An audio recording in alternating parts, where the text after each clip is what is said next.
GCMMA guys, like promised, we're coming to you this week with our card breakdown for Blanchfieild versus Fiorot, or UFC Atlantic City, whatever you want to call it. Yeah, we're looking to have another week in the green, another positive week with our bets.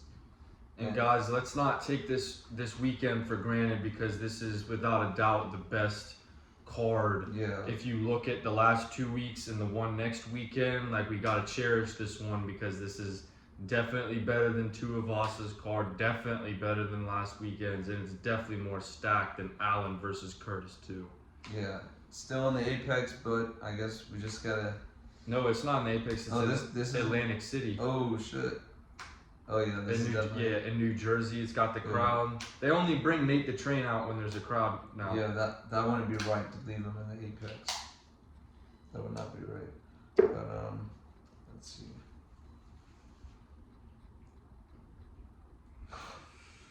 Keep going. Might have to edit that one out. Herbert Burns. Well, it's safe to say Herbert Burns isn't winning his fight. Yeah, we'll just leave it at that. I'll just say that. All right, let's start with Nate the Train versus Jamal Emmers. I'm going Nate the Train on this one. I see some people out there doubting Nate the Train. I know he's 35, but it's in front of the crowd. He's gonna get the crowd going. He's gonna have the crowd on his side, and I feel like he's gonna find the shots to hurt Jamal Emmers in this fight.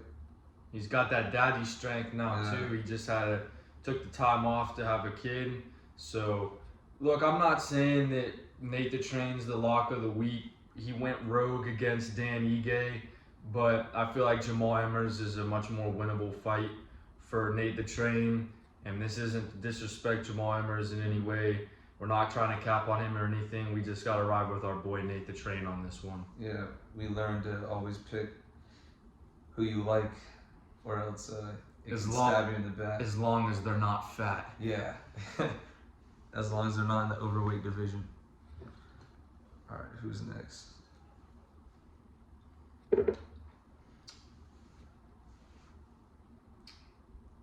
Chidi Njoku versus Reese McKee.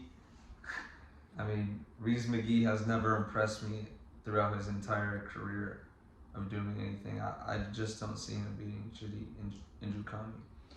I think that this is make or break for Chidi. Chidi bang bang. I think that because he's going down to a different weight division now. He was at 185, now he's going down to 170. I've always been kind of impressed by that guy's skills. I've just never been able to see him really make anything happen. Like, he fucked up Obama in the first round of their fight, gave him like that split shit between his eyes and the top of his nose.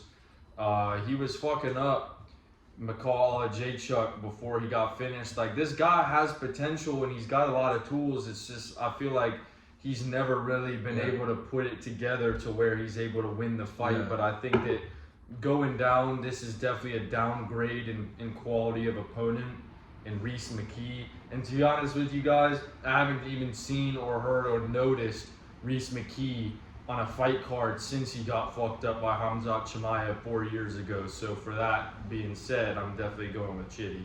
Yeah, I mean, Chidi isn't the lock of the card either, but his skills, he's shown decent skills. You just can't find a way to get the wins together on a decent streak. But Reese McKee is probably one of the lesser fighters that Chidi is gonna fight in his career. The UFC fucks with Chidi, and they're trying to give him an opportunity so that he's not forcing their hand to cut him out of the organization, and they're giving him this fight. So the odds are pretty good for Chidi as well. I would go ahead and take Chidi in this. Yeah. On to the next one, we have Bill Aljo versus Kyle Nelson. And I think Bill Aljo has this fight easily. He's beaten way better opponents, and he's looked better doing it. Kyle Nelson hasn't impressed me yet in the UFC so far. Bill Aljo is just kind of raw. Yeah. Like, that's the thing to say about it. Like, I know he doesn't have the most finishes or anything, but he's just one of those guys, and I hate to use this analogy given what happened last weekend, but he's kind of like a Billy Quarantillo style fighter where he's good on the feet, and I mean he's got better fight IQ that as the fight goes on. Like he might start a little bit slow. Yeah. We saw that in his last fight with Alex Hernandez. Start a little bit slow, but as the fight goes on and he like downloads the information from the fighter, he starts to turn up as the round goes on. So I wouldn't say that this is going to be a finish from Bill Algeo, but like he said, Kyle Nelson, like he just hasn't done anything to impress me. They didn't even put him on the Canada card for crying out loud. Yeah. So what does that tell you? Like nobody likes him even in his own country. Send him to Atlantic City. Yeah, but don't miss out on Bill Alger. I would definitely take him if you're betting on this card. Next up, we have Ruzaboyev versus Dumas, and I've got Ruzaboyev. Dumas, he has some pretty impressive wins, but against complete cans. Like those guys that aren't that very good at all. I mean, He's like the middleweight Terrence McKinney. yeah, basically that's a perfect way to describe him. I mean, Ruzaboyev, he's coming up in the division. He's probably going to be, not after this win, obviously, he's not going to be in the top 15, but this win, maybe another win after that. I mean, dude, they gave Abus Magomedov a main event for his second fight. I could definitely see this guy in the top 15 quicker than we know. Yeah, I mean, I still am wondering how that got made at UFC. Were they that desperate to get a main event? Because you knock out Dustin Stoltzfus, you get a main event. And you get your ass kicked. That was just ridiculous. But yeah, Ruzaboyev had a pretty good first fight in the UFC. You can tell he's just kind of got like that. I don't want to compare him to Hamzat, but sort of like a Shavkat thing. He's one of those Middle Eastern guys who you can tell is really dominant, really strong with grappling, but he's also good with the striking. So I would say that this guy's going to be a problem in this division, and I don't think he's getting fraud checked, not by the likes of Sadiq Dumas. Yeah, he's gonna get fucked up in this fight, bro. And he's like getting arrested throughout training camp, and like it's just, if you're getting arrested, are you even focused on the fight? You're probably worried about You're training with like inmates and shit. you're doing a bench press in the gym, like fading people, trying to prepare for the fight card. You're having Dana White bail you out so you can make it. Yeah, as if he saved the card or some shit. So, on to the next fight. Bruno Silva versus Chris Weidman. Why the fuck do they keep putting this guy on these cards? Nobody cares to see Chris Weidman anymore. And I mean, it's not even about I'm not trying to discredit what he's done in the sport. It's just like he had his time and his time passed. It's like I don't want to see the guy going out there and getting his ass kicked anymore. It's like a Tony Ferguson type of thing. It's like he had his time. You can't dispute that. He beat Anderson Silva twice. But it's like, dude, you looked like shit in your last fight against Brad Tavares. What makes you think that you're going to be able to build any sort of momentum between... I just have to brush the cobwebs off. And like, come on. Bruno Silva's not even that guy's good. Almost 40. Yeah, Bruno Silva's not like he's any top contender either, but I still would put my life on Bruno Silva in this fight. Yeah, I mean, Chris Weidman, I don't even dislike Chris Weidman. I kind of like Chris. He's a cool guy. Yeah, I kind of like him, but you got your leg obliterated when you in that Uriah Hall fight, and you crawl back. It would have been one thing if you went out there and KO'd Brad Tavares, but you went out there even won a round. Yeah, but you went out there and lost the decision to Brad Tavares. Brad Tavares sucks. Is he even still in the UFC? I don't even know. I wouldn't be surprised if they cut him. I mean, they cut Felipe Lins After a win. Yeah, so I can definitely see them cutting Bruno Silva. But if you're not doing shit against him, you're not going to do anything against Bruno Silva. Bruno Silva's better than Brad Tavares. Let's be real. I mean, he was running it with Alex Pereira. Yeah. 2 He years survived ago. Alex Pereira. Sean Strickland didn't even survive Yeah. Alex Pereira. So, like I said, we're not really trying to stroke the ego of Bruno Silva here. It's just like, come on, guys. The UFC knew exactly what they were doing with this matchup. They wanted Chris Weidman to get fucked up and get some sense knocked into his head so he'll finally retire, and they quit having to pay this guy money to get his ass whooped. They need to do the same with Tony Ferguson. Like, he needs to learn his lesson that you can't just, oh, I don't want to retire, so I'm just going to lose every single fight from here on out. Like, this is a man, he has a family, for God's sakes. He's been getting his ass kicked for 6-7 fights in a row now. They need to just put Chris Weidman versus Jake Paul and call it a day. Like, really? Like, he's getting KO'd by Jake Paul? He just needs to hang up everything. Take care of his fucking family. Take a vacay. Next fight, guys. Like we said last week, we're so far undefeated once we switched from giving you guys the parlays to the lock of the week, and this leads us to our next lock of the week.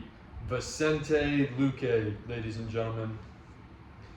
Joaquin Buckley is like, he's all right, and he's had some flashes of brilliance throughout his career, but like, this is a massive, massive step up in competition for him, considering he didn't even get Alex Morono out of there in 3 rounds. I just think that Vicente Luque is going to be building some momentum off of Buckley here, because Vicente Luque, he was in that point in time where it was like he was getting like back-to-back finishes, and then he had that fight with Jeff Neal where he got fucked up, and then he came back and beat RDA. I just think that, and I'll say this, if Vicente Luque doesn't finish Buckley, then I don't even know what to say about it. But even if he doesn't finish him, he still has the tools to take him to decision. And like I said, he's the lock of this week. Yeah, easily. I mean, I will give Buckley the fact that he has been looking better at welterweight. But that being said, I've seen him get fucked up by worse strikers than Vicente Luque before. And he's shown that if you hit him hard enough, he will go down and he will go out. And I think Vicente Luque can lock in, land those hooks on him from range, getting close, whatever he needs to do, he can take out Joaquin Buckley. And Luque has the ground game too. I mean, how many Darce chokes does he have? I think he has the record for the most in the UFC. And off the top of my mind, I can't really think of someone that Buckley's fought that's been like able to have the tools to do both the striking and the grappling. So we just keep going over the same thing at this point. Just understand that Luque is the lock of the week. Yeah, there's really no areas of Joaquin Buckley's game that Vicente Luque isn't better at than Buckley. Like, he's better at everything. So I have him as the lock of this card. And I guess just for the fuck of it, we'll talk about the main event. Manon Fiorot versus Aaron Blanchfield. Guys, I actually don't have too much of a problem with this main event. Yeah, I'm actually watching this. Aaron Blanchfield's pretty exciting. I like how she's like an American prospect coming up, and I know her last fight it wasn't a finish, but she's been finishing the majority of her fights, and she originally finished Molly Meatball McCann, so that already made me a fucking fan of her. And I'd like to see her go out there and make a statement this weekend, because with her as champion, I honestly can't even remember who's the champion of what division with the women's shit, but I like her as the champion in that division, because if she's bringing the type of stuff exciting fight style. Yeah, if she's going to be finishing people, that'll be a good co-main event for a pay-per-view, or like a good featured bout on a good pay-per-view. It'll be an exciting fight, kind of like how Yang Wei Li is she's a good co-main for UFC 300, because she's an exciting fighter. So I'd like to see Blanchfield go out there and get it this weekend.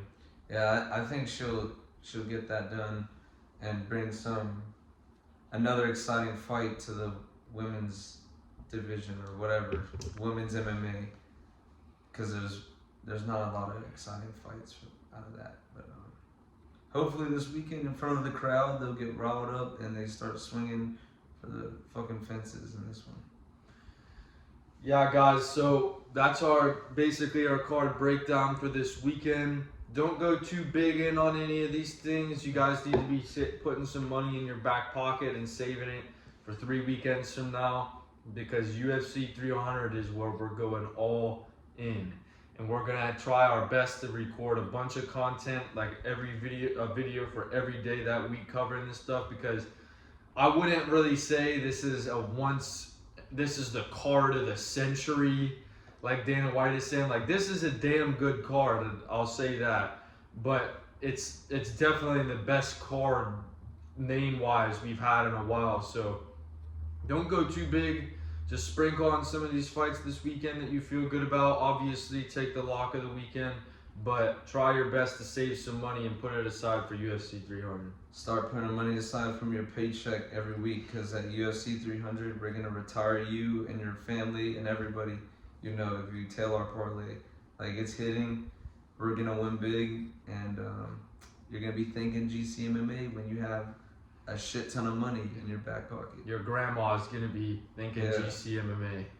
Those boys, they're so good at what they do. Can I bake them cookies? Send us your grandma's cookies if you win the parlay. Yeah. Anyways, guys, good luck this weekend. We'll see you guys later this week or next week whenever we decide to record another video. Till then, stay safe. GCMMA out. Follow us on Instagram.